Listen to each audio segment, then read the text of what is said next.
নমস্কার বন্ধুরা, আপনাদের সকলকে স্বাগত জানাই অন্ধকারের আওয়াজ চ্যানেলে। আমাদের আজকের নিবেদন তারানাথ তান্ত্রিকের গল্প জমিদার বাড়ির অন্ধকার রহস্য। আপনাদের সকলের কাছে অনুরোধ, গল্পটি সম্পূর্ণ শুনুন এবং কেমন লাগলো অবশ্যই আমাদের কমেন্টের মাধ্যমে জানান। তাহলে চলুন শুরু করা যাক তারানাথ তান্ত্রিকের গল্প জমিদার বাড়ির অন্ধকার রহস্য।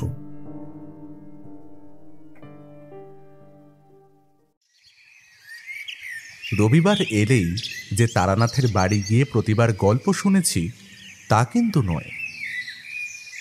একবার তারানাথ নিজেই কিশোরীর পাল্লায় পড়ে আমার বাড়িতে এসেছিল। সেদিন আমার স্ত্রী সকাল সকাল মেয়েকে নিয়ে বাবার বাড়িতে গিয়েছিল।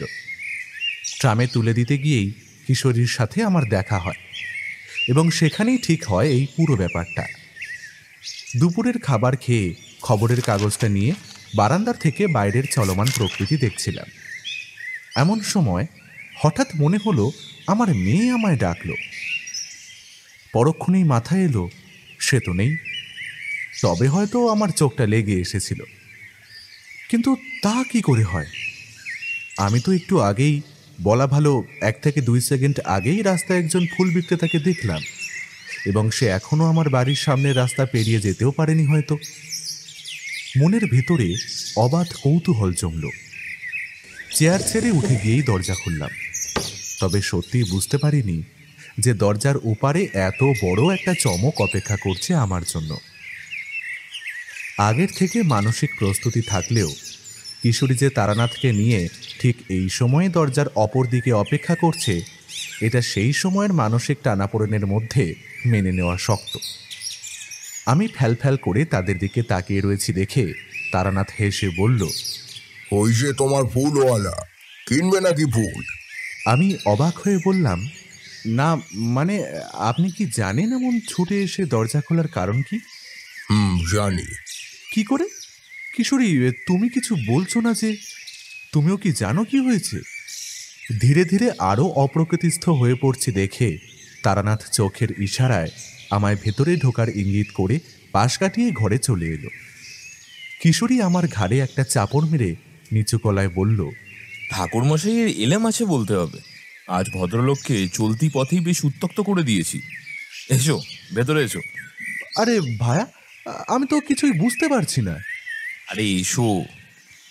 আমি দরজা বন্ধ করে তারানাথের কাছে এলাম। সে বসার ঘরের জানলা থেকে বাইরের দিন শেষের পরন্ত বিকেলের প্রান্তরে এক দৃষ্টিতে তাকিয়ে আছে। কিশোরী একটা চেয়ার টেনে ঠিক আমার পেছনে এসে বসল। বললাম, তাহলে আমার মেয়ের ডাকটা?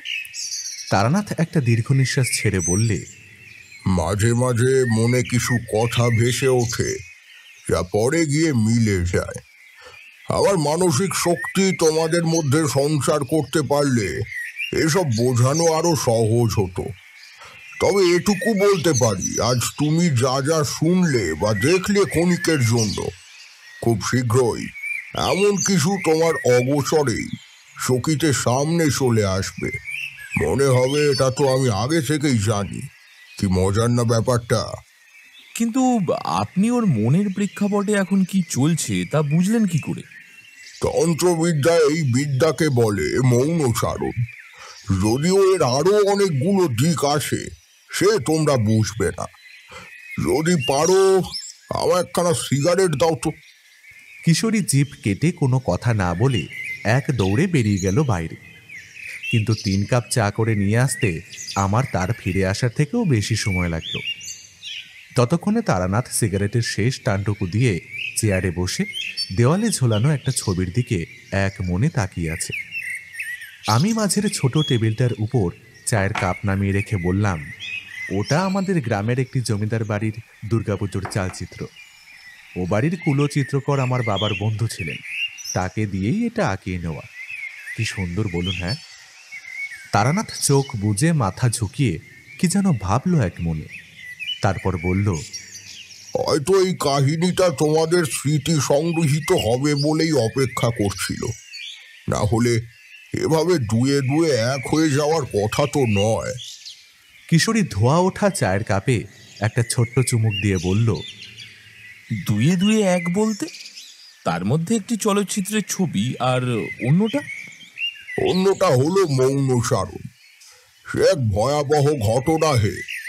তবে তোমরা তার কতটা বিশ্বাস করবে সেইটা আমার বিশ্লেষণে বাদ সাধে নিরন্তর। তবে এটুকু বলতে পারি, সেদিন আমি না থাকলে গ্রাম বাংলার ভয়াবহ ইতিহাসের ঘটনাগুলির মধ্যে এটিও স্থান করে নিত। ভয়াবহ ঘটনা বলতে ভৌতিক কি?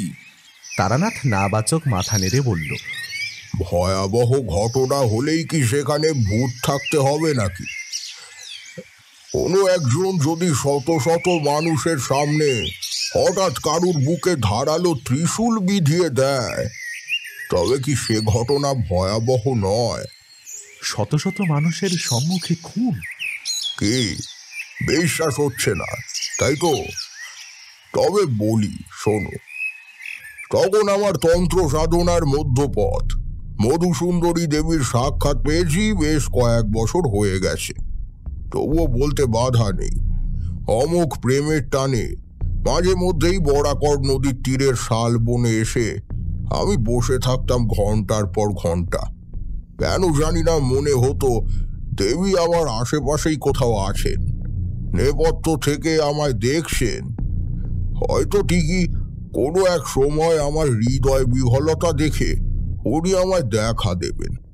তবে তা আসলে কোনোদিন হয়নি। আর ভালোই বুঝতে পেরেছিলাম আমি বৈষয়িক জীবনে যদি ফিরেও যাই, তবুও কোনোভাবেই সংসারে মন টিকবে না।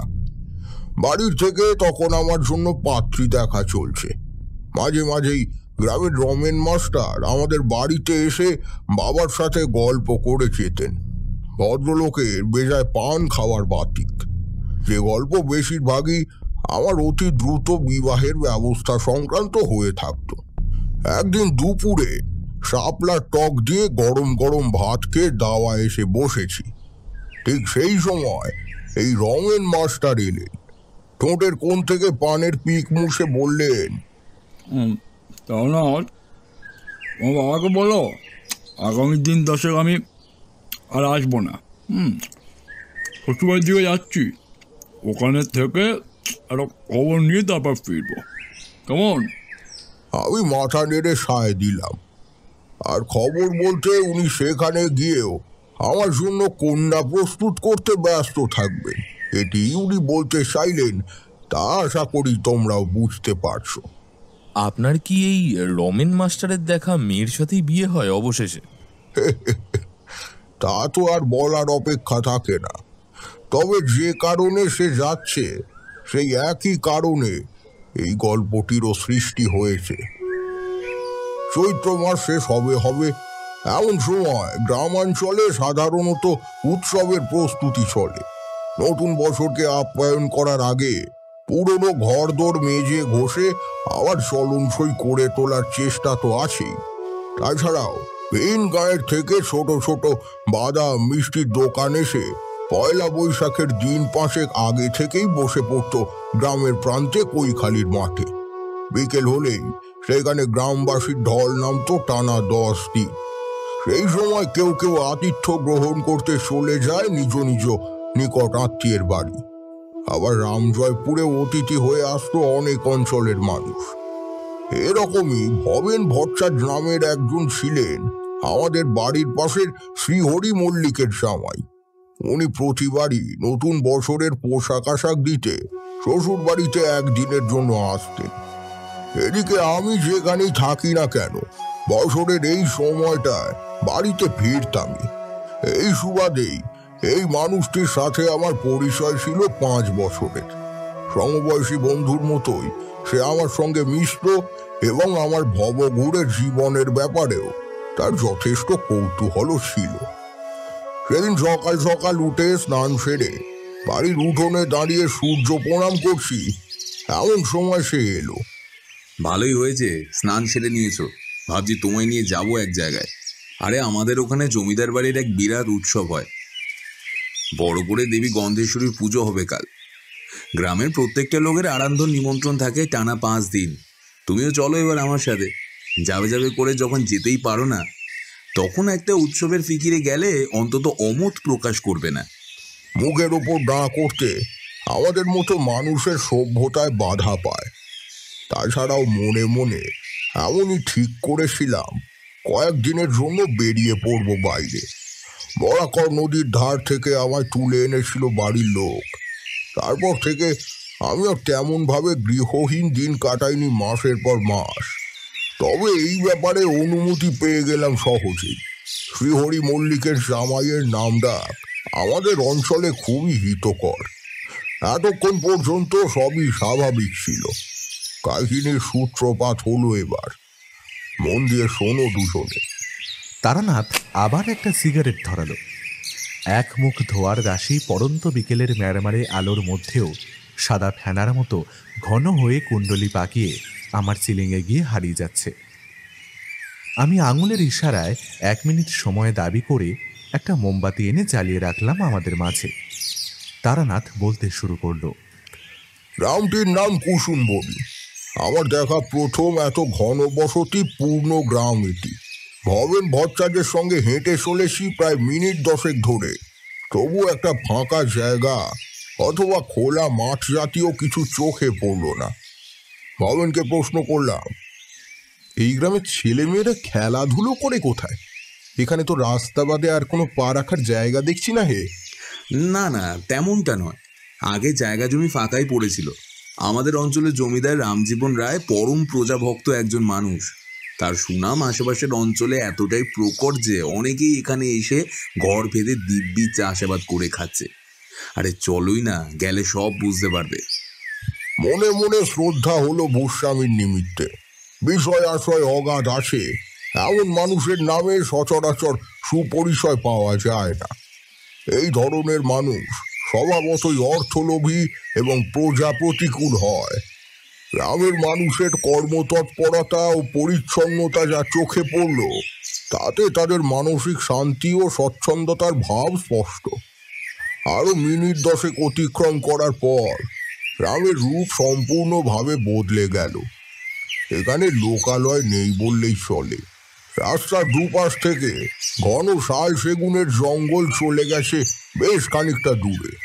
ডান পাশের জঙ্গলের ভেতরে লক্ষ্য করলাম প্রায় কাঠা 5 জমি খনন করে বানানো হয়েছে একটা পুকুর। দৈত্যাকার গাছগুলির চাদরের মতন বিছানো পাতার রাশির ফাঁকের থেকে বৈশাখের উত্তপ্ত অগ্নিবর্ণ সূর্যের আভা সে জলের উপরে পড়ে কানায় কানায় সোনালি ঢেউয়ে বুঝিয়ে দিচ্ছে তার সুনির্মল অস্তিত্ব।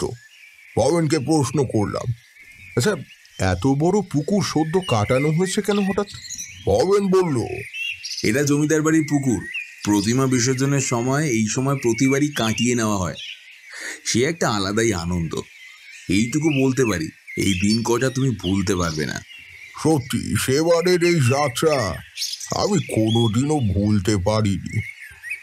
এই কথাটি বলার পর তারানাথের মুখ গম্ভীর হয়ে গেল। বুঝলাম আমাদের বৃদ্ধ বন্ধুটি সম্পূর্ণভাবে হারিয়ে গেছে এখন কুসুমবনির প্রেক্ষাপটে। কিশোরী হালকা নড়েচড়ে বসতেই তারানাথ পুড়তে থাকা সিগারেটে শেষ টান দিল। আমিও অ্যাস্ট্রে এগিয়ে দিয়ে চেয়ার টেনে আরও একটু কাছে চলে এলাম। তারানাথ একটা দীর্ঘ নিঃশ্বাস ছেড়ে বলতে শুরু করল, সেই জঙ্গলে মেঠো পথটি কয়েক মিনিটের ব্যবধানে গিয়ে শেষ হয়েছে এক বিরাট 2 মহলা বাড়ির সামনে। বাড়ি না বলে এটিকে কোনো নবাবের হাভেলি বললে খুব একটা অপ্রীতিকর হবে না। তবে তার আগে বলে রাখি, দূর থেকে কেবল অনুষ্ঠান বাড়ির স্বাভাবিক জমায়েত মনে হলেও কাছে এসে বুঝলাম জমিদার বাড়ির প্রাঙ্গণে এক মস্ত সামিয়ানা টাঙিয়ে তার তলায় চলছে বস্ত্র বিতরণ। হবেন বলল, ভালো সময় এসেছি, চলো চলো, লাইনে দাঁড়িয়ে পড়ি। অমত প্রকাশ করলাম না। তবে গুরুপ্রাপ্ত অপ্রাকৃতিক ক্ষমতা বলে প্রথমে দৃষ্টিগোচর না হলেও এবার বাড়িটির দিকে একটু ভালো করে চাইতেই বুঝতে পারলাম খুব শীঘ্রই একটা খারাপ কিছু ঘটতে চলেছে এখানে। কিন্তু সেটা কি তা জানতে গেলে এই পরিবারের প্রত্যেকের সাথে আমায় পরিচিত হতেই হবে। কারণ যা হতে চলেছে তা মনুষ্য ঘটিত কোনো অপশক্তি বা প্রেতাত্মার কর্মকাণ্ড নয়। এই কারণেই মনের ভয়টা আরো বেশি প্রশ্রয় পেল আমার। এদিকে বস্ত্র গ্রহণের শ্রেণী ধীরে ধীরে প্রায় মুখের কাছে চলে এসেছে। নিজে হাতে গ্রামবাসীদের হাতে নতুন বছরের উপহার তুলে দিচ্ছে জমিদার রামজীবন রায়। পোশাক পরিচ্ছদ স্বাভাবিক হলেও ব্যক্তিত্বের যে একটা শারীরিক ভাষা আছে তা এনাকে না দেখলে বোঝা যায় না। তার পাশে সবাইকে নতুন বছরের শুভেচ্ছা জানাচ্ছেন 8 ঘন্টা টানা একজন স্ত্রীলোক। পবন নিচু গলায় বলল, উনি গিন্নিমা, হাত জোর ভাঙবে না যতক্ষণ না বলবো। তার পাশেও কিন্তু প্রত্যেকে এই পরিবারেরই লোক। এতে আমার একদিক থেকে ভালোই হলো। এই ফিকিরে প্রত্যেকের মুখের দিকে একবার হলেও তাকিয়ে নেওয়া যাবে। মনের খবর না জানতে পারলেও অন্তত সকলের চোখ মুখ দেখে আনুমানিক একটা সংকেত পাওয়া যেতে পারে। জমিদার বাবুর হাত থেকে বস্ত্র সংগ্রহের পর প্রত্যেকের মুখের দিকে আমার আপাত সন্দিগ্ধ দৃষ্টি ফেললাম, কিন্তু সত্যি বলতে তেমন কিছু চোখে পড়ল না। তন্ত্রমন্ত্রের কারবার মূলত বিদেহী বস্তুদের নিয়ে সীমাবদ্ধ না হলেও নিরেট প্রাণীর মস্তিষ্কে কোনো অসামাজিক কর্মকাণ্ডের পূর্বাভাস পেতে গেলে তাকে এইরূপ অনেক অভিজ্ঞতার সম্মুখীন হতে হয়। নইলে খামোখা কোনো এক ব্যক্তির নামে এমন চিন্তা ভাবনার প্রকাশ ঘটিয়ে বসলেও বিপদ হতে পারে। পবনকে একটু পাশে ডেকে নিয়ে এসে বললাম, শোনো, তোমার কাছে একটা অনুরোধ আছে আমার। কি বলো তো? আমি একবার জমিদার বাবুর সঙ্গে একান্তে কথা বলতে চাই। তুমি জানো আমি কোন পথের পথিক। টুকটাক কিছু বিষয় বুঝতে পারি এবং সেই অভিজ্ঞতা থেকেই মনে হচ্ছে এই বাড়িতে খুব শীঘ্রই কিছু অনর্থ হতে চলেছে। বাকিটা আসলে তোমায় বলে বোঝানো সম্ভব নয়। দয়া করে এখন এই বিষয়ে কোনো প্রশ্ন করো না। এমন পার্বণের দিনে তুমি এসব কি বলছো তারানাথ? তাছাড়া এমন দেবতা তুল্য মানুষের বাড়িতে আমার পক্ষে এখন কিছু বলা সম্ভব নয়। তবে এমন মনস্কতার ফল যে পূর্বেও অনুরূপ হয়েছে এই বিষয়ে আমি নিশ্চিত। আর গুরুর কথা অনুযায়ী কোনো মানুষের বিপদ প্রত্যক্ষ করলে সেখান থেকে মুখ ঘুরিয়ে নেওয়া আমার পক্ষে সম্ভব নয়। আমি নিজেই যাচ্ছি। পবন ভট্টাচ ঠিক অবিশ্বাস করেছিলেন বললে ভুল হবে। তবে তার ভয় ছিল মনে যে তার আতিথ্য আসা মানুষটির যদি এই কারণে কোনো মানহানি ঘটে যায় তবে সে নিজের গ্রাম সহ তার শ্বশুরবাড়ির এলাকাতেও উন্নত শির বজায় রাখতে পারবে না। তবে আমার চেহারা চরিত্রে বরাবরই একটা শান্ত ও বিচক্ষণতার আভাস ছিল। ছোটবেলায় সবাই বলতো এ ছেলে বড় হয়ে ঠিক চক্রবর্তী মশাইয়ের মতনই হবে। আমার ঠাকুরদাকে সবাই এই নামেই সম্বোধন করত। সেই সম্ভাবনা বাস্তবে পরিণত হওয়ায় কোনোদিন কোনোখানেই আমি প্রথম পদক্ষেপেই লাঞ্ছিত হইনি, শুধুমাত্র মাতঙ্গিনী অর্থাৎ মাতু পাগলি বাদে। ভিড় ঠেলে আমি আবার পৌঁছলাম বস্ত্র বিতরণের সারিতে। জমিদার বাবুর খেয়াল না হলেও আমি যখন পুনরায় তার সামনে পৌঁছলাম সে আমার হাতে একটি মোটা থান ধরিয়ে দিয়ে হাসি মুখে প্রণাম করল। আমি খাটো গলায় বললাম, যদি অনুমতি হয় আমি আপনার সঙ্গে একটু কথা বলতে চাই রায়মশাই। জমিদার বাবু বললেন, হ্যাঁ বিলক্ষণ, খানিক বাদেই পালবাড়িতে প্রতিমা আনতে যাওয়া হবে, তখন কথা বলা যাক। আমি নিঃশব্দে মাথা নেড়ে প্রণাম জানিয়ে সেখান থেকে চলে এলাম। এই সময় একজন শ্যামবর্ণ শীর্ণকায় প্রায় আমার মাথা সমান লম্বা একটি লোকের চোখে চোখ পড়ল আমার, যে এখন জমিদার পরিবারের সারিতেই দাঁড়িয়ে রয়েছে। তবে আগের বার এনাকে দেখিনি সে ব্যাপারে আমি নিশ্চিত। তার চোখে মুখে আত্মগোপনের ছাপ বিদ্যমান। কেবল আমার পিছনের লোকটির কনুয়ের গুঁতোয় শরীরের ভারসাম্য হারাতেই কণিকের অপ্রস্তুত দৃষ্টি সংযোগের বিরতিতে হারিয়ে গেল সেই মানুষটি। হ্যাঁ বলছি, এইরকম করে দাঁড়িয়ে থাকলে হবে? পিছনের মানুষগুলো কি করে এগোবে বলুন তো? অমাসে দাঁড়ালাম রাস্তার দিকটায়। ভবেন চোখ গোল গোল করে আমার কাছে এসে দাঁড়াতেই বললাম, উনি কথা বলবেন বলেছেন, তবে আমি তোমার পরিচয় কাউকে দেব না, তা তুমি নিশ্চিন্তে থাকো। বলছি, রাত্রে থাকার ব্যবস্থা কি এখানে হয় নাকি? হ্যাঁ, রাতে আমরা এখানেই থাকবো। এই বাড়ির পেছনে সব ব্যবস্থা করা আছে। একবার দেখে আসবে নাকি?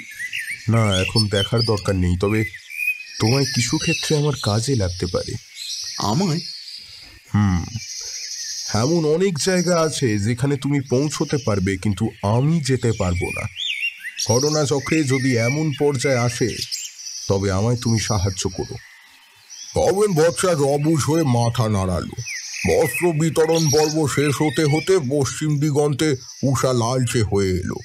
সেই প্রথম আমি শত শত প্রদীপ একত্রে জ্বললে কি ভয়ানক সুন্দর দৃষ্টান্ত তৈরি হতে পারে তা নিজের চোখে প্রত্যক্ষ করলাম। এতই দ্রুত ঘটে গেল ব্যাপারটা যে মনে হলো একদল ছেলে মেয়ে শুধু এই কাজটি করবার জন্যই প্রস্তুত ছিল। বারান্দার মোটা মোটা থাম ও সাদের বুক সমান প্রাচীরের পিছনে জমিদার বাড়ির প্রাঙ্গণে জনসমাগম আরো দ্বিগুণ হয়ে উঠল সন্ধ্যা নামার আগে। থাকি এসেছে মোট ৮ জন। ময়ূরের পালক ও কাশফুলের লেজ লাগানো বাদ্যযন্ত্রে বৈশাখের প্রথম দিনে দক্ষ বাজিয়েদের সমবেত তাল কেমন লাগে একবার ভেবে দেখো তোমরা। সে জিনিস এখন আর পাবে না, কিন্তু এই মনোরম পরিবেশের কতটুকুই বা আমি নিতে পারছিলাম তখন। মন পড়ে আসে জমিদার বাড়ির প্রধান দরবারের দিকে, কারণ বস্ত্র বিতরণের পর সপরিবারে তারা বাড়ির ভিতরে ঢুকেছেন, হয়তো বেরোবার প্রস্তুতি নিতে। ক্রমে আরো মিনিট ৩০ প্রাথমিক আচার সারার পর জমিদার রামজীবন রায়ের নেতৃত্বে পুরো দলটা এগোতে শুরু করলো সেই জঙ্গুলের সরু পথটি ধরে। ভূস্বামীদের পরিবার আসছে সকলের পেছনে, তাদের মধ্যেও বিশেষে অনেক অপরিচিত লোক। তবে ওই যে কথায় আসে না, কোনো জিনিস মন থেকে চাইলে তা পাওয়াও অনিবার্য সত্য। কথাটা একেবারেই ভুল নয়। অত হট্টগোলের মাঝেই রাস্তার এক পাশে দাঁড়িয়ে সুযোগ খুঁজতে থাকা এই আমার চোখে চোখ পড়ে গেল ভূস্বামীর। তৎক্ষণাৎ আমি শরীরে ইতিবাচক ইঙ্গিত করে তাকে ইশারায় সম্বোধন জানালাম। সৌজন্যতা সেই মানুষটির মধ্যে রন্ধ্রে রন্ধ্রে বর্তমান। তিনি বুঝতে পারলেন ওর ভেতরে পৌঁছে আমার পক্ষে কিছু বলা সম্ভব নয়, তাই তিনি নিজেই ভিড় ঠেলে আমার কাছে এলেন। বললেন, বলুন, কি বলবেন বলছিলেন? নমস্কার রায়মশাই, আমি তারানাথ চক্রবর্তী। নেশা জগৎমাতার খোঁজে পরিব্রাজক হয়ে ঘুরে বেড়ানো, আর পেশা মানুষের বিপদ প্রত্যক্ষ করলে তাকে সে ব্যাপারে অবগত করা। আপনার এসবে বিশ্বাস আছে কিনা জানি না, তবে না জানিয়েই যদি আমি চলে যাই তাহলে আমার ইষ্টকে অসন্তুষ্ট করা হবে। কি বলতে চাইছেন ঠাকুরমশাই? তাছাড়া একজন ব্রাহ্মজ্ঞ ব্যক্তিকে অবিশ্বাস করার মতো স্পর্ধা আমার নেই। তবে আমাকেই যখন বলতে হবে কথাটি, তখন আর অপেক্ষা করবেন না দয়া করে। ধন্যবাদ রায়মশাই। আপনার বাড়িতে এই পুজোর তিথির মধ্যেই কোনো একটা দুর্ঘটনা ঘটতে চলেছে। শুনতে নিষ্ঠুর লাগলেও বলতেই হচ্ছে যে অপঘাতে মৃত্যুও হতে পারে কোনো ব্যক্তির। আপনার পরিবারের কোনো ব্যক্তির দ্বারাই ঘটবে এই কাজ, তাই আপনি না থাকলে একবার বাড়ির সকলকে নিয়ে মহাদেবের পুজোয় বসুন। চাইলে গন্ধেশ্বরী দেবীর পাশেও মহাদেবের মূর্তি প্রতিষ্ঠা করতে পারেন। পারলে মৃত্যুঞ্জয়ী পারেন এই অকাল মৃত্যু আটকাতে। জমিদার রামজীবন রায় তার পরিবারের প্রধান শেখর। আমার মুখে এমন সম্ভাবনার কথা শুনে আর দ্বিতীয়বার ভাবলেন না, শুধু বললেন, একেবারে পালবাড়ি থেকেই শিবমূর্তি তুলে নেব। কদিন আগেই নীলপুজো গেল, আশা করি মূর্তি পেয়ে যাব। আপনি না এলে কি বিপদই না ঘটতো ঠাকুরমশাই। তবে নীরেন বাউন কি এক হাতে দুটো পুজো করতে পারবেন? চিন্তা করবেন না রায়মশাই, শিব পুজোর নিয়মকানুন আমি জানি, ওটি আমি করতে পারবো। কেবল কয়েকটা উপকরণ আনিয়ে দিলেই হবে। ব্যাস, তাহলে তো আর কোনো অসুবিধাই নেই। ইতিমধ্যেই পুরো জমায়েতটা এগিয়ে এসেছে অনেক দূর। জমিদার বাবুর সঙ্গে সেদিকে পা বাড়ালাম। এমন সময় লক্ষ্য করলাম একটি লোক পুনরায় জমিদার বাড়ির দিকে একটি হ্যারিকেন নিয়ে ফিরে আসছে। রাস্তার অন্ধকারে তাকে ঠাউর করতে পারার আগেই জমিদার মশাই আগন্তুকের উদ্দেশ্যে বললেন, কিরে বিজু, কোথায় যাচ্ছিস এদিকে? ঠাকুর আনতে যাবি না? এবার তার মুখটি স্পষ্ট হলো। একমাত্র এই ছেলেটিকেই আমি ভালো করে তখন দেখেছিলাম। উচ্চতায় প্রায় আমার মাথার সমান, কিন্তু বয়স খুব বেশি নয়। তার দৃষ্টি এবারও আমার দিকে বেশিক্ষণ স্থায়ী হলো। তারপর বলল, জেঠু, আমার শরীরটা ভালো লাগছে না বিশেষ। এত দূর হাঁটতে পারবো না মনে হয়, তাই পলাশদের সঙ্গে গিয়ে হাতে হাতে কাজ করি, একদিক তো এগোবে। বলে সে চলে গেল। জমিদার মশাই ও আমি একটু রাগ পাই হাঁটতে শুরু করলাম পাল বাড়ির উদ্দেশ্যে। যেতে যেতে কেবল ছেলেটির পরিচয় জানতে পেলাম গৃহকর্তার মুখে। আমার একমাত্র ভাই প্রাণগোপালের ছেলে বিজয়। আমরা সকলে ওকে বিজু বলেই ডাকি। জমিদার বাবুর আনন্দে আমার জন্য যে ভাঁটা পড়েছে সেটাই স্বাভাবিক। তবে গৃহকর্তা যদি এত বড় অনুষ্ঠানের মধ্যে মুখ বেজার করে থাকে তবে কি আর জিনিসটা খুব প্রীতিকর দেখায়? আমার মানসিক শক্তি ওনার ভেতরে সঞ্চয় করেই বুঝতে পারলাম ভদ্রলোকের ভেতরটা দুশ্চিন্তায় ছিঁড়ে যাচ্ছে। পালবাড়ি থেকে চতুর্ভুজা গান্ধেশ্বরী দেবী দুর্গার সাথে মাসের পালকিতে উঠল একটি ফুট পাশেকের মহেশ্বরের মূর্তি। জমিদার বাবুর হঠাৎ এই রূপ সিদ্ধান্ত দেখে কৌতূহলের পরিবর্তে গ্রামবাসীদের আনন্দ যেন আরো দ্বিগুণ হলো। দূর দূরান্ত পর্যন্ত হর হর মহাদেব ধ্বনি ছড়িয়ে পড়ছে এক পবিত্র শব্দ তরঙ্গের মতো। ঢাকের কাঠিতে তাণ্ডব তুলেছে ঢাকির দল। গিন্নিমা ও বাড়ির অন্য মেয়েরা ভক্তিপূর্বক দেবদেবীর সামনে প্রণাম অর্পণ করে এবার সবার আগে আগে চলল। জমিদার মশাই সমস্ত কাজের মাঝে আমার দিকে চেয়ে দেখে নিচ্ছেন একবার করে। আমি আশ্বাসমূলক ইঙ্গিত করছি ঠিকই, কিন্তু আসল ঝড় যে আমার ভেতরে চলছে তা কাউকে বুঝতে দিচ্ছি না। ভবেন বচ্চার ভিড়ের মাঝে মিশে গেছিল আমার কথায়।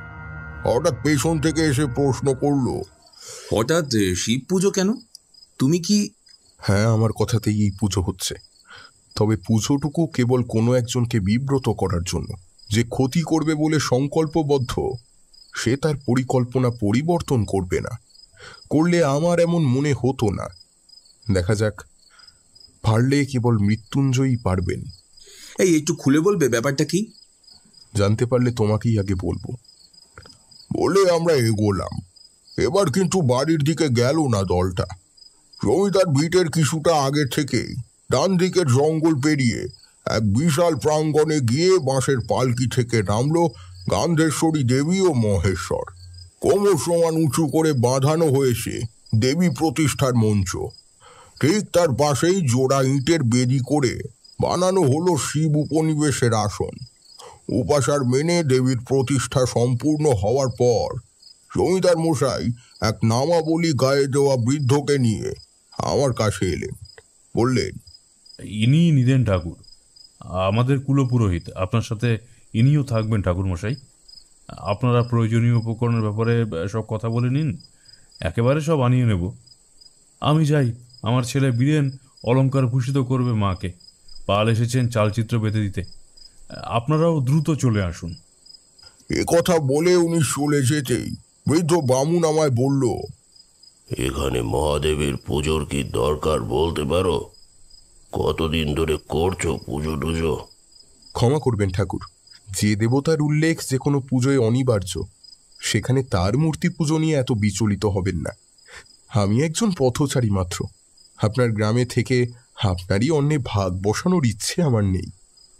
না না, আমি কি তাই বলেছি নাকি?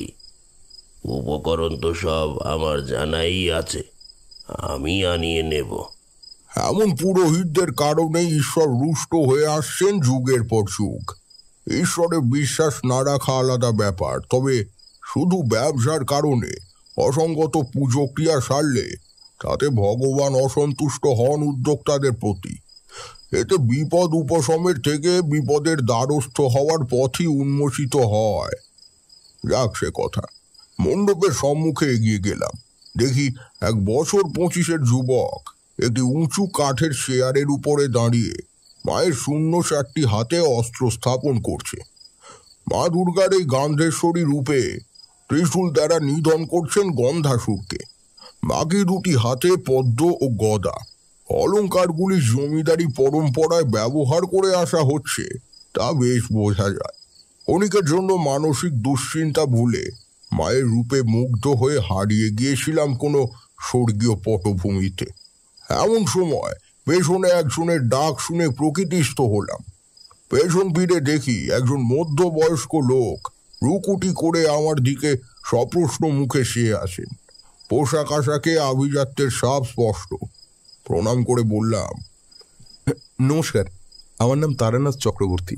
এবাড়ির শিব পুজোর জন্য নিমন্ত্রণ পেয়েছি। আর আপনি? নিমন্ত্রণ পেয়েছেন নাকি জোর করে নিয়েছেন? কই না তো, তেমন কিছু নয়।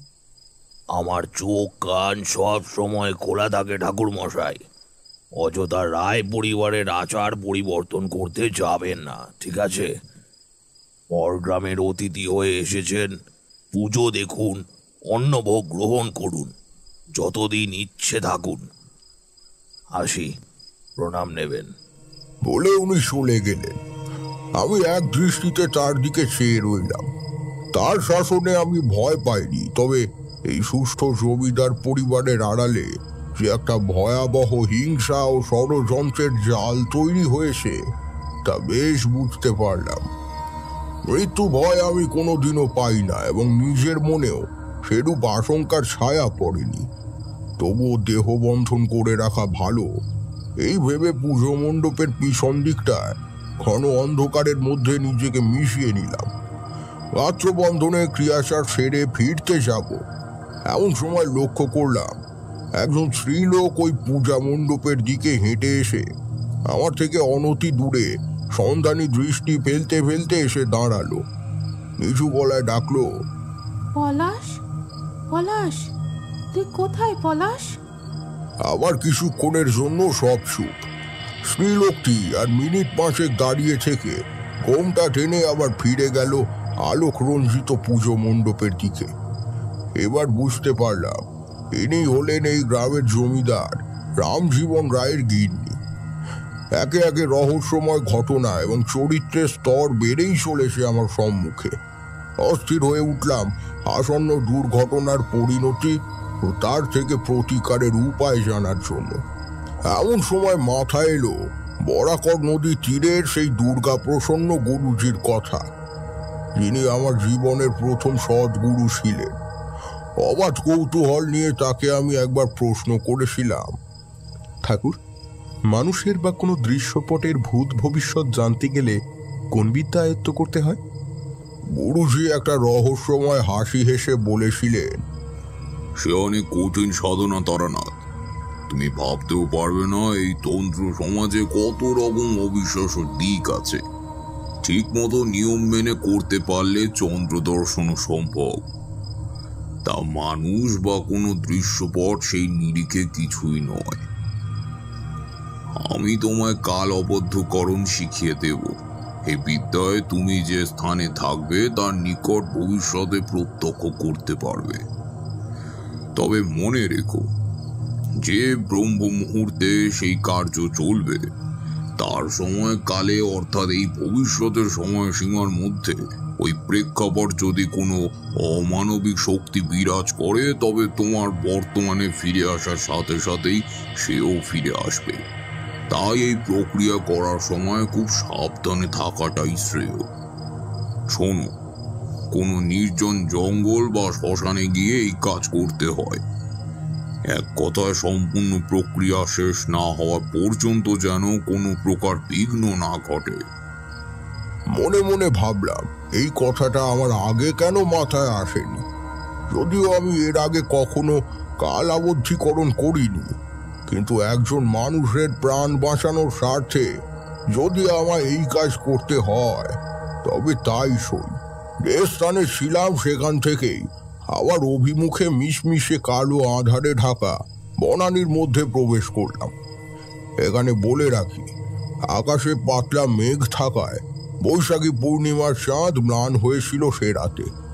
আমি গাছের গুঁড়িতে ক্রমাগত ধাক্কা খেতে খেতে যতটা সম্ভব গভীরে প্রবেশ করলাম। এই প্রক্রিয়ায় উপকরণ যেটুকু প্রয়োজন তা খুবই স্বাভাবিক। কেবল গঙ্গা জল দিয়ে দেহ শুদ্ধিকরণ করতে পারলেই আসনে উপনিবেশ করা যায়। যেহেতু আমি খানিক আগেই দেহ বন্ধন করেছি, তাই সেটুকু আর নতুন করে করার প্রয়োজন পড়ল না। পুঁটলি থেকে তালপাতার আসন বের করে তা পেতে বসে পড়লাম। অনেক দূরের আকাশ যেন গম্ভীর শব্দে কোনো অদৃশ্য শত্রুকে ধমকে দিল।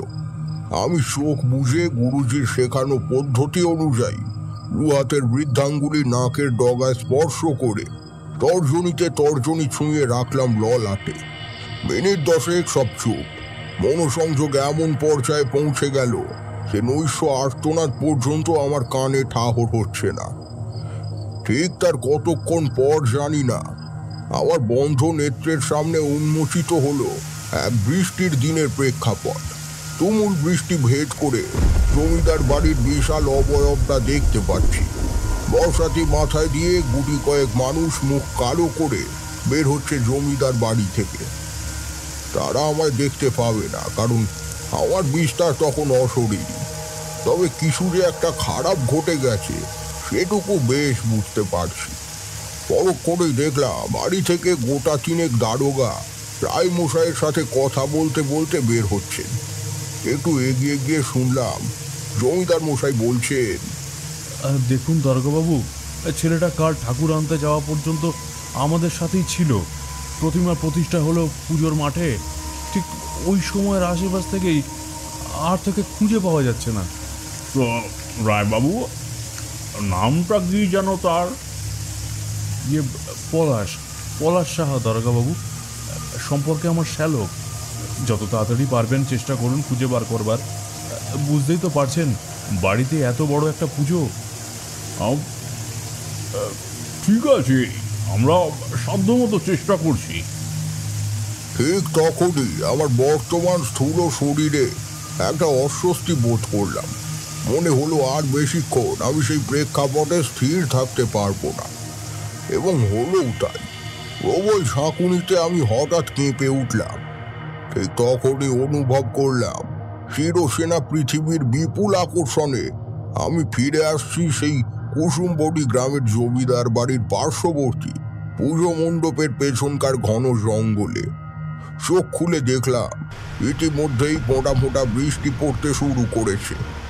জঙ্গলের পাতায় পাতায় গভীর শব্দ প্রতিধ্বনিত হচ্ছে শ্রবণ সীমার অন্ত পর্যন্ত। কিন্তু আমি যে ভূকম্প অনুভব করে বাস্তবে ফিরে এসেছি তার কারণ অনুসন্ধান করতে বেশি বেগ পেতে হলো না। এক বিরাট বিদ্যুতের আলোক বিচ্যুতিতে দেখতে পেলাম আমার থেকে অনতি দূরে বিশাল একটা চটকা গাছ গোড়া থেকে উপড়ে গিয়ে পড়ে আসে। বৃষ্টির ছিটে ফোঁটা শুরু হয়েছে ঠিকই, কিন্তু একটা দৈত্যাকার গাছ উপড়ে যাওয়ার মতন ঝড় তখনও হচ্ছে না। সুতরাং যে কাণ্ড ঘটে গেছে ইতিমধ্যে তাকে অলৌকিক বললে ভুল হবে না। আমি পা টিপে টিপে জঙ্গল থেকে বেরিয়ে মণ্ডপ প্রাঙ্গণে এলাম। বৃষ্টি শুরু হওয়ার কারণেই বোধ হয় সামিয়ানার নিচে গুটি কয়েক লোক এবং দেবী মূর্তির সামনে নীরেন ঠাকুর ছাড়া অন্য কেউ নেই। জমিদার গিন্নি খানিক আগেই পলাশ নামের একটি ছেলেকে খুঁজে গেছেন, তবে সে যে তার ভাই এবং রায়মশাইয়ের শ্যালক তা এখন আমি জানি।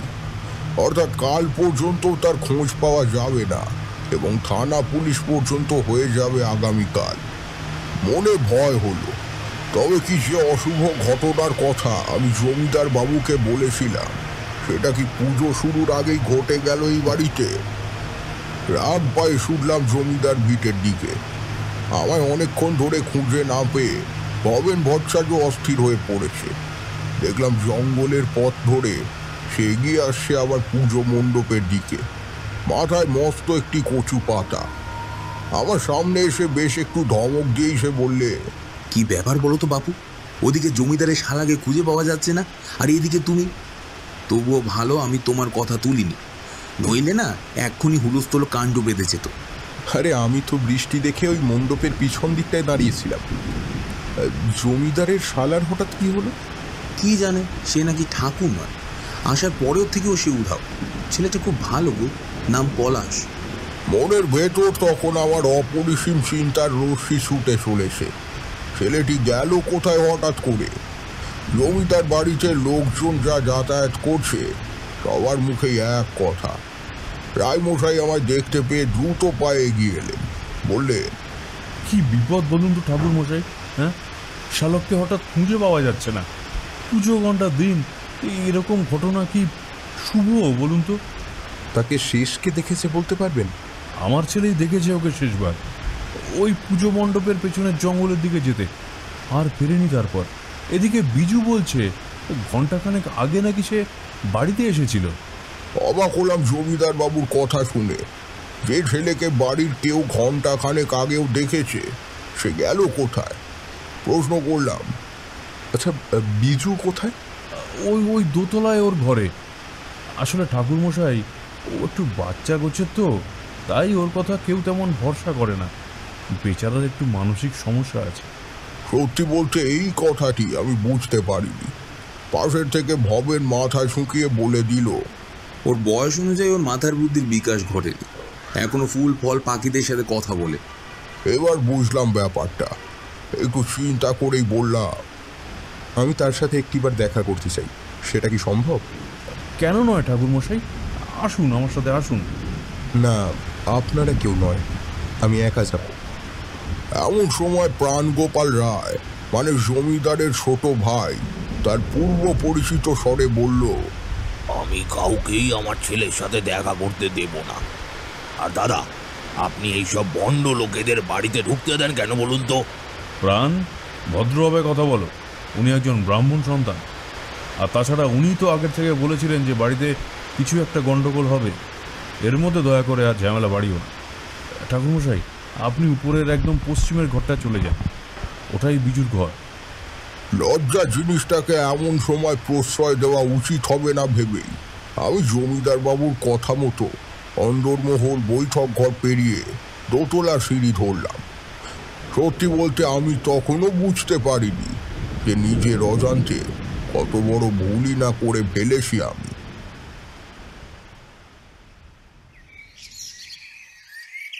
কিশোরী গলা ঝেড়ে প্রশ্ন করল,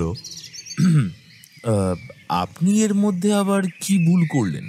তারানাথ বিলম্ব না করে এক বাক্যেই উত্তর দিল, যে বাড়িতে প্রেত সংক্রান্ত কোনো প্রকার অনিষ্ট না ঘটার ছিল, আমি কালচক্রে এক জ্যান্ত মানুষের আত্মাকে ভবিষ্যৎ থেকে বর্তমানে টেনে এনে তার অকাল মৃত্যু ঘটিয়েছি। বলেন কি? ঠিকই বলছি, শোনো তবে। দোতলায় গিয়ে টানা বারান্দা পেরিয়ে পশ্চিমের ঘরটির সামনে এলাম। দেখলাম বিজু খোলা জানলার দিকে মুখ করে এক মনে বসে কি যেন ভাবছে। প্রায় আমার মাথা সমান লম্বা কালো শীর্ণকায় ছেলেটির যে এমন একটা রোগ রয়েছে তা কিন্তু দেখলে বোঝাই যায় না। এমনকি জমিদার বাবু আমার সঙ্গে প্রতিমা আনতে যাওয়ার সময় তার সঙ্গে যখন দেখা হলো তখনও বিষয়টা আমি তেমনভাবে লক্ষ্য করিনি। ঘরের দরজায় দুবার টোকা দিতেই সে পিছনে ঘুরল। পলাশ, মামাকে শেষবার কোথায় দেখেছো? সে এক ঝটকায় আবার জানলার দিকে মুখ ঘুরিয়ে নিল। তারপর অভিমানের সুরে বলল, বলবো কেন? তোমরা তো কেউ আমার কথা বিশ্বাসই করো না। আমি বিছানার এক কোণে গিয়ে বসলাম। তারপর বললাম, আমি বিশ্বাস করি বলেই তো তোমার কাছে একা এলাম। আমায় বলো, কোথায় দেখেছো তাকে? অতিথিশালার ঘরে তাকে আমি ঢুকতে দেখেছি। বাবা তাকে বাড়ি চলে যেতে বলেছিল। কেন, আমার বাবাও তো। বিজু, চলো খেয়ে নেবে বাবা। সারাদিন খাওয়া দাওয়া নেই, এখন আবার গল্প করতে বসেছো? আশঙ্কা ঘরে ঢুকে পড়লেন প্রাণগোপাল বাবু। বলা ভালো, এক প্রকার জোর করে বিজুকে নিয়ে সে নিচের তলায় চলে গেল। আমি যেটুকু বুঝেছিলাম তার বাইরে আর কিছু জানার ছিল না আমার। তবে পশ্চিম প্রান্তের শূন্য ঘরের থেকে যখন বাইরে এলাম দেখলাম লম্বা বারান্দার শেষ প্রান্তে প্রাণগোপাল বাবু ও তার ছেলে বিজুর প্রস্থান পর্ব দেখছে একটি ছায়া মূর্তি। উচ্চতায় আমার কাঁধ সমান এবং পরনে হাঁটু পর্যন্ত ফতুয়া জাতীয় কিছু। ওরা সিঁড়ির পথে মিলিয়ে যেতেই সেই ছায়া যেন পুঞ্জিত সায় গাদায় উত্তরে হাওয়ায় বয়ে যাওয়ার মতন মিলিয়ে গেল। মনে মনে ভাবলাম, যে বাড়িতে কোনো অশরীরী কাণ্ড ঘটার কথাই নয় সেখানে একইভাবে সম্ভব। তাহলে কি আমার গণনা শক্তি ও অনুমান এরই মধ্যে লোপ পেয়েছে অনেকটা? মনে গেঁথে গেল অনেক সময়ের সন্ন্যাস জীবনের বিরতি হওয়ায় বোধহয় এমনটা হচ্ছে। যতই সময় যায় মাথায় যেন চিন্তা আরো ভারী হয়ে ওঠে। তবে বিজুর চোখে মুখে ও কণ্ঠে সত্যতা দেখেছি, ও কণ্ঠে সততা দেখেছি। আমার বিশ্বাস সে মিথ্যে বলছে না। চোখ কান খোলা রেখে সিঁড়ি ধরে নিচে এলাম। দেখি জমিদার রামজীবন রায় একদম শেষ ধাপের সম্মুখেই আমার দিকে সে দাঁড়িয়ে আছে। হাত জোর করে বললেন, বলছি ভাইয়ের ব্যবহারে কিছু খারাপ ভাববেন না। ওর ছেলেটা অমন হওয়ার পর থেকেই ভাইটা কেমন যেন হয়ে গিয়েছে, কাউকে যেন সহ্য করতে পারে না। আগে কিন্তু এমনটা ছিল না। সে রায়মশাই, আপনাদের অতিথিশালার ঘরগুলি কোন দিকে একটু বলবেন? আপনি নিশ্চয়ই বিজুর কথা শুনে মনে করছেন পলাশ সত্যি ওখানে আছে। আপনার ভুল নয় ঠাকুরমশাই, আমিও ওর কথা শুনে সব কটা অতিথি কক্ষ খুলে খুলে খুঁজে দেখেছি, কেউ কোথাও নেই ঠাকুরমশাই। এই সময় সকলের থাকার ব্যবস্থা হয় বাড়ির পিছনের দিকটায়, তাই ওই ঘরগুলি বন্ধই থাকে। তবুও যদি আপনি নিশ্চিত হতে চান ঠাকুরমশাই, এই নিন চাবি, নিজে দেখে আসুন একবার। আমি চাবি নিয়ে চলে গেলাম একতলার অতিথিশালার ঘরগুলির সরু গলিতে। জমিদার বাবু বারান্দার প্রান্তে দাঁড়িয়ে রইলেন, এলেন না। গলির দুপাশে তিনটি করে মোট 6টি ঘর। প্রতিটা তালার পাশে চাবির নম্বর লেখা আছে। আমি ডান দিকের 3টি ঘর দ্রুত খুলে দেখে নিলাম ও হতাশ হলাম। বাঁ দিকের প্রথম ঘরটির দরজায় হাত রাখতেই সেটি একটা বিকট প্রাচীনত্বের আর্তনাদ করে খুলে গেল। অন্ধকারের ভেতর থেকে পরিচিত কণ্ঠস্বর শুনতে পেলাম, ঠাকুর মশাই, বিশ্বাস করুন, আমার ছেলে বিজু মোটেই বোকা নয়। বাড়ির বাকিদের যেমন অধিকার আছে জমিদারি সম্পত্তিতে, তারও আছে।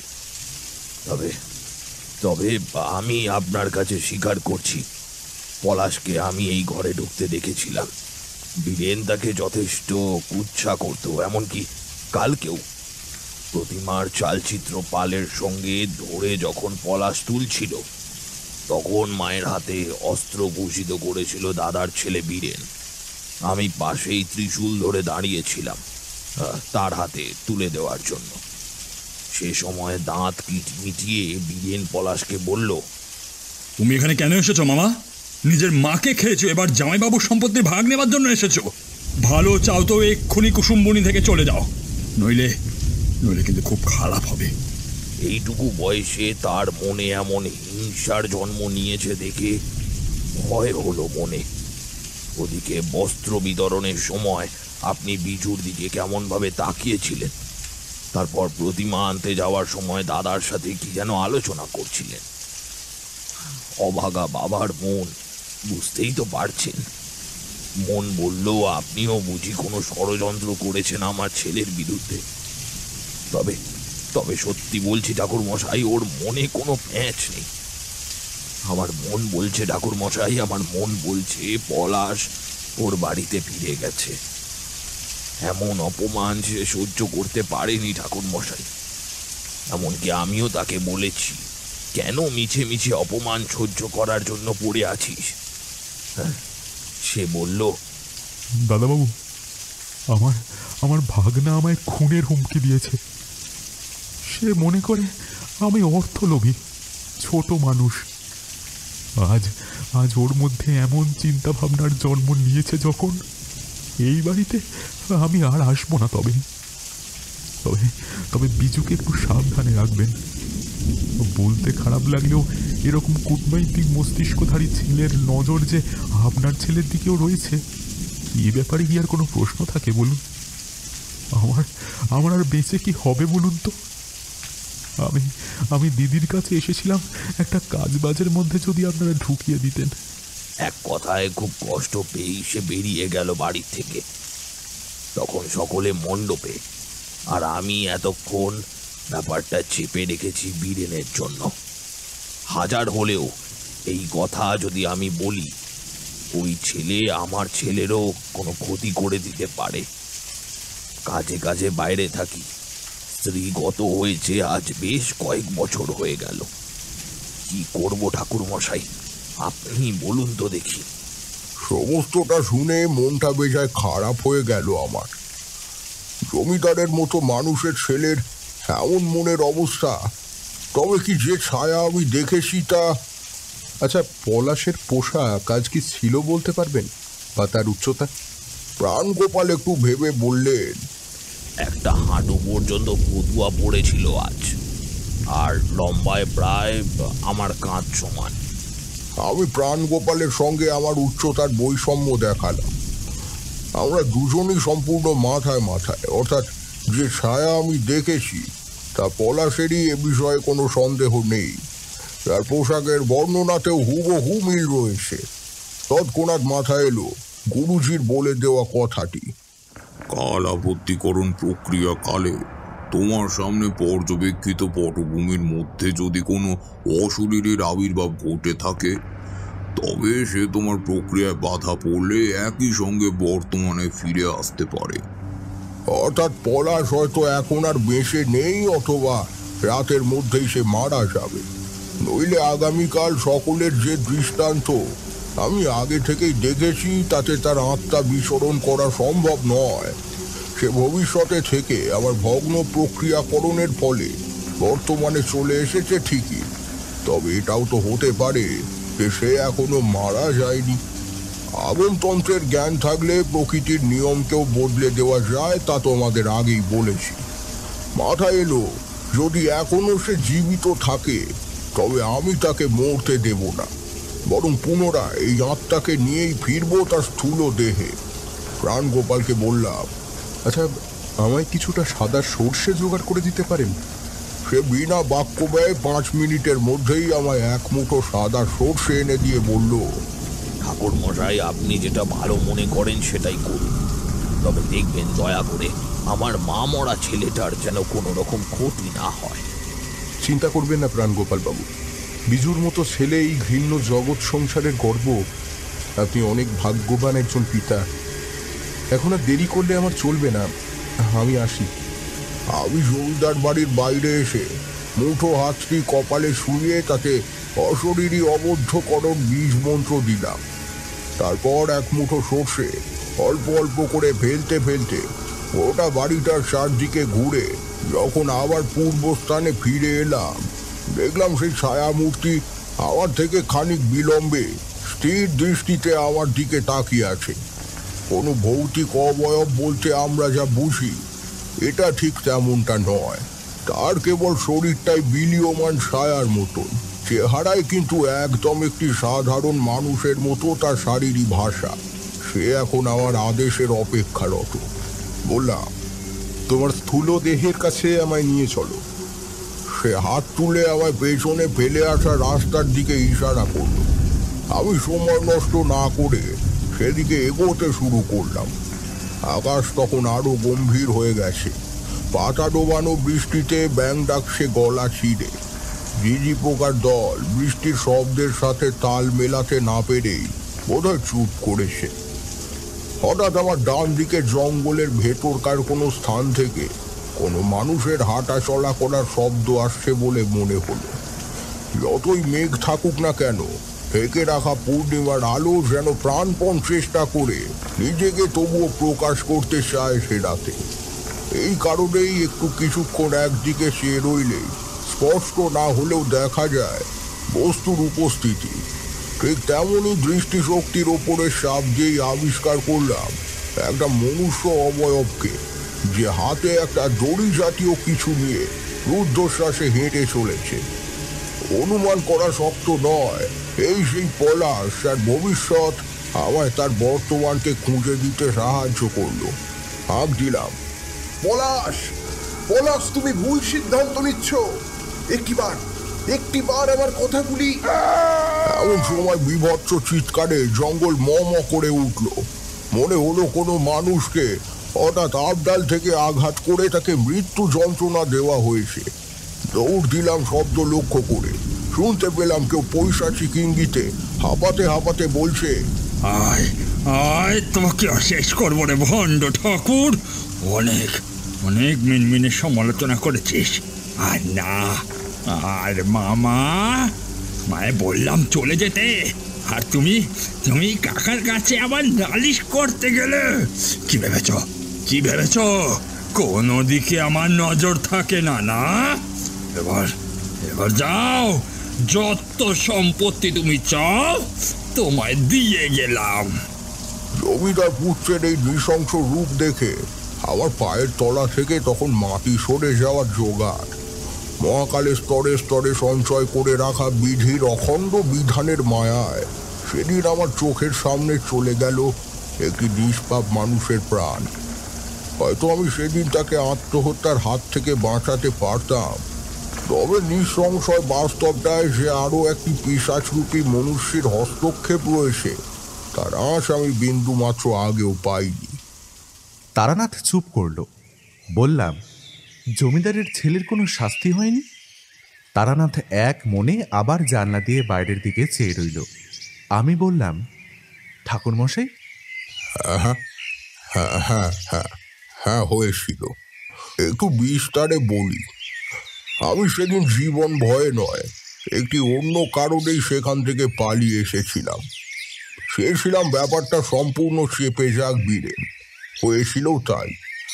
বাকি ঘটনাটুকু আমি ভবেন ভট্টাচার্যের কাছে শুনি। সেদিন বীরেন বাড়ি ফিরে গিয়ে হাঁপাতে হাঁপাতে জানায়, আমি তো একটা চোরের পিছু করেছিলাম বাবা। ঝুল বারান্দায় ফুলের ঝুড়ি রাখা ছিল, সেগুলো নিয়ে মণ্ডপে যাচ্ছি, দেখলাম তাতে কি একটা নিয়ে পালালো একজন। কোথায় দেখলি? ওই যে আমাদের গোলার পেছন দিক থেকে গো। পিছু নিলাম সব ফেলে রেখে, প্রায় ধরেই ফেলেছিলাম, কিন্তু দেখলাম ওর হাতে একটা ত্রিশূল রয়েছে।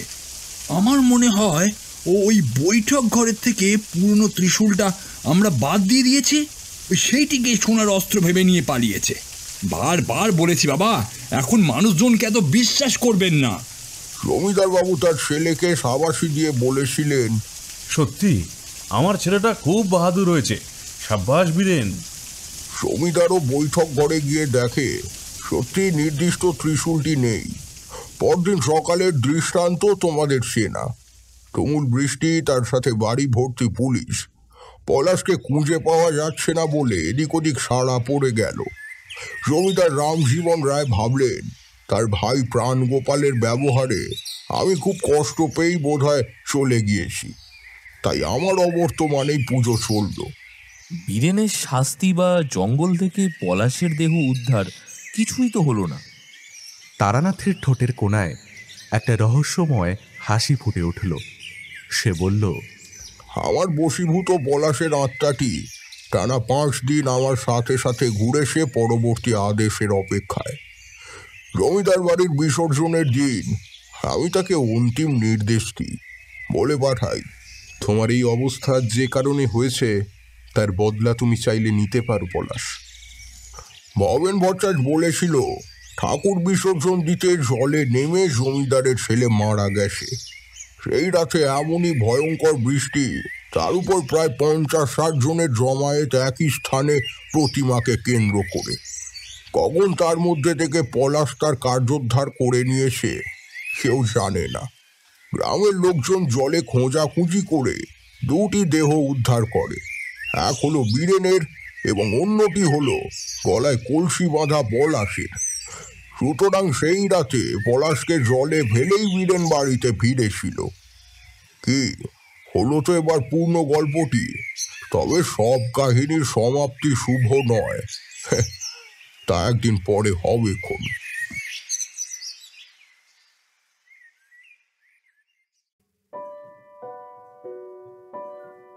শুনছিলেন তারানাথ তান্ত্রিকের গল্প জমিদার বাড়ির অন্ধকার রহস্য।